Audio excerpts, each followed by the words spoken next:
கர்த்தருடைய நாமத்துக்கு ஸ்தோத்திரம் உண்டாவதாக. என் பேத்தி மாதா ஸ்கூலில் படிக்கிறாள். அந்த ஸ்கூலில் ஒரு பாட்டியம்மா ஆயம்மா வேலை பார்த்து கொண்டு அமைதியாக இருக்கிறாங்க.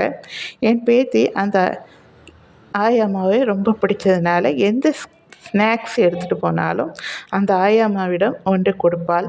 அவங்க வேண்டாம் என்று சொன்னாலும் அவங்க கையில் வைத்து விட்டு வந்து விடுவாள். அவங்க கதையை கேட்கும்போது ரொம்ப கஷ்டமாக இருக்கும். அந்த ஸ்கூலில் அவங்க வீட்டுக்காரர் பஸ்ஸு ஓட்டுற வேலை. திடீர்னு வியாதிப்பட்டு இறந்து விடுகிறார். இந்த அம்மாவுக்கு படிக்காததுனால அந்த ஸ்கூல்லே பெருக்கிற வேலையும் ஸ்கூல் பிள்ளைகளை பார்த்து கொள்ளுகிற வேலையும் கொடுக்குறாங்க. அவர்கள் நினைத்து கூட பார்க்கவில்லை நமக்கு இந்த நிலைமை வரும் என்று. அவர்கள் யோசிக்கிறார்கள், இன்று நான் ஆயம்மா வேலை பார்த்து கொண்டு இருக்கிறேன், எனக்கு என்ன கிடைக்கும் என்று. ஆயம்மா வேலைக்கு சம்பளம் 25,000 இந்தியாவில், வெளிநாட்டில் 2 லட்சம். பரலோகத்தில் நமக்கு என்ன கிடைக்கும் என்று யோசித்து பார்த்தால் ஒரு இடம் கிடைக்கும் பரலோகத்தில். எத்தனை பேருக்கு இந்த இடம் கிடைக்கும் என்று யோசித்து பாருங்கள்.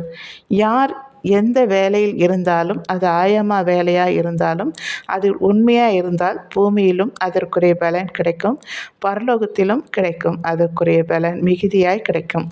பரலோகத்தில் ஒரு இடம் மட்டும்தானா என்று அற்பமாக எண்ணாதீர்கள். பரலோகத்தை பார்ப்பதற்கே ஒரு பாக்கியம் வேண்டும். விலை மதிக்க முடியாத விலை உயர்ந்த 12 கற்களால் கட்டப்பட்ட அலங்கார பல மாளிகை கொண்ட பரலோகம். பிதாவும் குமாரனுமே அதற்கு வெளிச்சமாய் இருக்கிறார்கள்.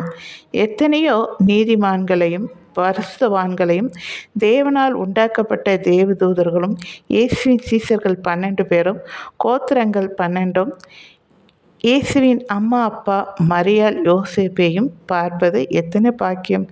இதை காட்டிலும் மேலான பாக்கியம் பிதாவாகிய தேவனையும் இயேசு கிறிஸ்துவையும் தேற்றவாளனாகிய பரிசுத்த ஆவியானவரை பார்ப்பது எத்தனை பெரிய பாக்கியம்! அது மட்டும் அல்ல, அங்கே அழுகை இல்லை, கஷ்டம் இல்லை, வியாதி இல்லை, வறுமை இல்லை, பண பிரச்சனை இல்லை, பசி இல்லை.